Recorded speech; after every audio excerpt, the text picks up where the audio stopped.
Selamat datang kembali di mata kuliah manajemen sumber daya manusia. Saat ini kita masih ada di bab mengenai training and developing employee bagian kedua. Bagi yang belum melihat bagian sebelumnya, silakan dicek di playlist. Di bagian sebelumnya saya menekankan pentingnya training. Meskipun ini sering dilewati oleh banyak perusahaan, ya, khususnya di bagian awal ya, orientasi, ya, kemudian tujuan dari training. Sekarang saya lanjutkan di berikutnya, training yang sedang trending, apalagi di masa pandemi seperti ini, yaitu e-learning. Dari mulai awal-awal ya, tahun 2000-an awal, ada e-learning, kemudian muncul PDA, belum ada smartphone ya, PDA. Ada m-learning saat itu. Karena juga koneksi internet belum sebagus sekarang. Kemudian muncul smartphone, akhirnya muncul smart learning yang di dalamnya ada sistem pakarnya, ada kecerdasan buatannya untuk mendeteksi, sehingga pada akhirnya semua terkoneksi menjadi ubiquitous learning, U-learning, yang sekarang juga sedang banyak dilakukan orang. Ada yang mengistilahkan dengan MOOC, ya, Massive Object Oriented Course, ya, yang bisa diakses banyak orang. Nanti saya jelaskan di berikutnya. E-learning sendiri secara umum bisa didefinisikan use of computer-based technology, data communication, telecommunication, and electronic message technology for dissemination of teaching and learning material and diffusion of information in an electronic form. Jadi penggunaan apapun pokoknya elektronik untuk diseminasi, menyebarluaskan proses belajar mengajar, baik itu materi ataupun difusi informasi. Seperti yang saya lakukan saat ini. Saya membuat rekaman, saya taruh di YouTube. Untuk yang ada di kelas saya lanjutkan lagi dengan brief summary dan penjelasan lebih detail. Tanya jawab, quiz, nah itu e-learning. Saya membuat videonya saja itu sudah e-learning sudah. Ya, saya tambahin lagi tapi kalau di kelas. Nah, khusus untuk SDM, maka e-learningnya memiliki prinsip yang berbeda. Kalau dari sisi teknologi pembelajaran, maka harus mengikuti standar Adult Learning Principle. Ya, Adult Learning Principle. Jadi pembelajaran untuk orang dewasa. Dan ini berbeda dengan pembelajaran K13. Ya, ini lawannya adalah K13 atau kalau di Indonesia disebut Dikdasmen, ya, pendidikan dasar menengah, SD, SMP, SMA. Itu beda. Karena pada saat K13 ini prinsipnya lain. Ya, prinsipnya lain. Kenapa kok lain? Karena pada saat K13, Anda kalau masih ingat SD, SMP, SMA, kita tuh hanya dijejali dengan materi yang mungkin kita tidak butuh. Tapi kalau adult learning itu harus self-directed. Kenapa? Karena tahu kebutuhannya, must know why they learn. Saya belajar ini untuk apa? Itu harus tahu terlebih dulu. Termasuk di perkuliahan ya. Kalau Anda ikut kelas saya, biasanya di pertemuan pertama saya sebutkan itu pertama. Kenapa kita belajar ini? Kalau di sistem informasi, kenapa harus belajar SDM? Bukannya itu melenceng, nah begitu. Kemudian termasuk sampai UAS-nya langsung saya kasih. Nanti UAS akan mengerjakan begini. Proyek ini atau paper ini atau bab buku seperti ini supaya apa? Supaya tahu nanti tujuannya kemana. Arahnya kemana. Adult learning, orang dewasa itu tahu melangkah kemana. Kalau bahasa Jawa tidak anut buntut gitu ya, enggak anut buntut, enggak hanya ngikut saja, ngekor saja, tidak. Tapi tahu arahnya, itu yang paling penting. Sehingga bisa memilih.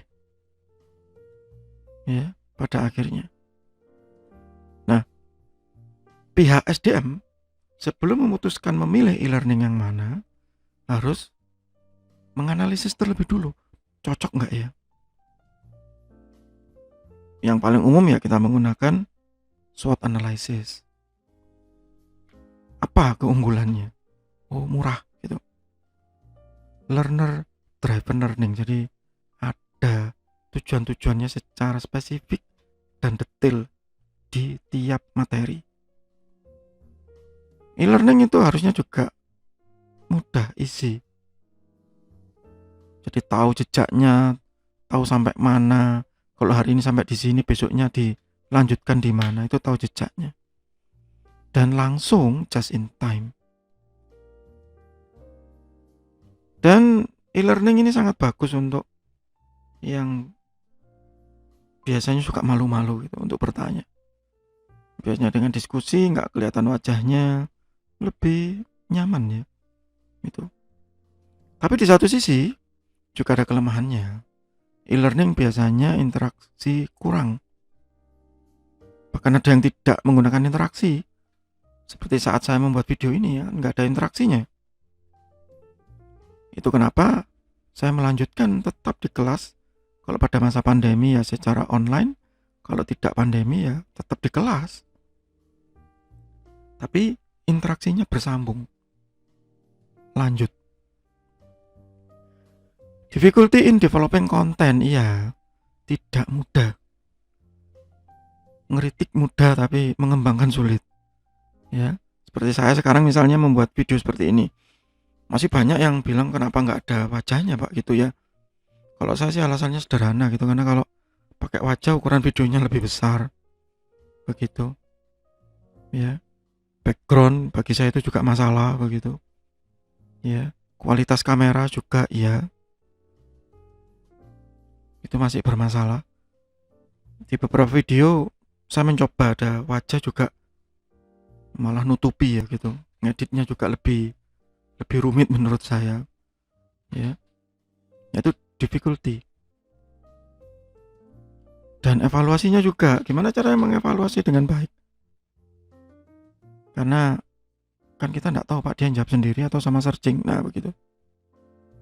Limitation of technology. Di beberapa tempat koneksi itu tidak selancar seperti yang dibayangkan, sehingga membuat keterbatasan ya di area-area tertentu. Effective to limited area. Dan ada beberapa area expertise ya yang memang tidak bisa menggunakan e-learning, harus praktek langsung. Ini yang juga harus diperhatikan. Dan seringkali tidak efektif, ya ini tergantung individu ya. Di satu sisi yang lain juga ada kesempatan.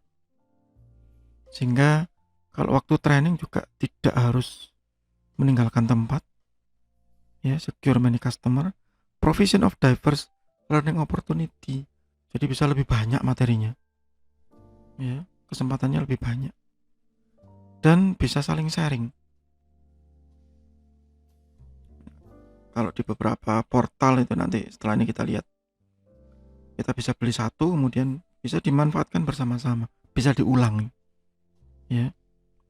Tapi juga kalau ingin mengembangkan sendiri ada biaya yang besar, menyediakan server LMS ya, learning management system, dan juga isinya.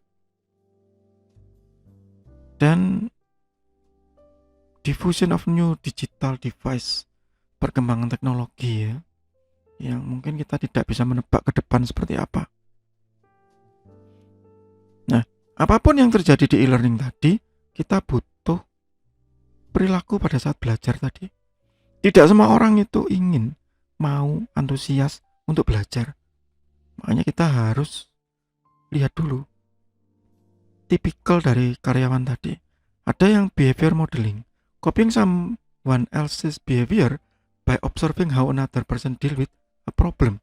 Ada yang trainingnya nggak cocok pakai e-learning, dia lebih cocok sambil melihat langsung studi banding benchmarking. Nah, begitu. Ada yang reinforcement, dia cocok kalau diancam gitu. Law of effect state that people tend to repeat behavior that are rewarded and avoid behavior that are punished. Reinforcement ini bagi Anda yang menjadi mahasiswa saya, nanti akan saya jelaskan lebih detail di kelas ya, dengan contoh-contohnya. Immediate confirmation, ada yang memang butuh begitu selesai di training langsung dipraktekkan begitu. Ya. Jangan nunggu. Begitu. Nanti ini akan saya jelaskan juga di Meet ya, atau di kelas untuk yang menjadi mahasiswa di kelas saya. Sehingga nanti akan muncul evaluasi apa yang didapat setelah melakukan training, entah itu menggunakan e-learning atau tidak. Nanti ada reaction, ada learning, ada behavior, dan ada result. Dan yang paling sulit nanti akan ada di bagian terakhir. Nah, secara lebih detail evaluasi ini akan saya bahas di video berikutnya. Masih di bab mengenai training and developing employee, masih di materi mata kuliah manajemen sumber daya manusia.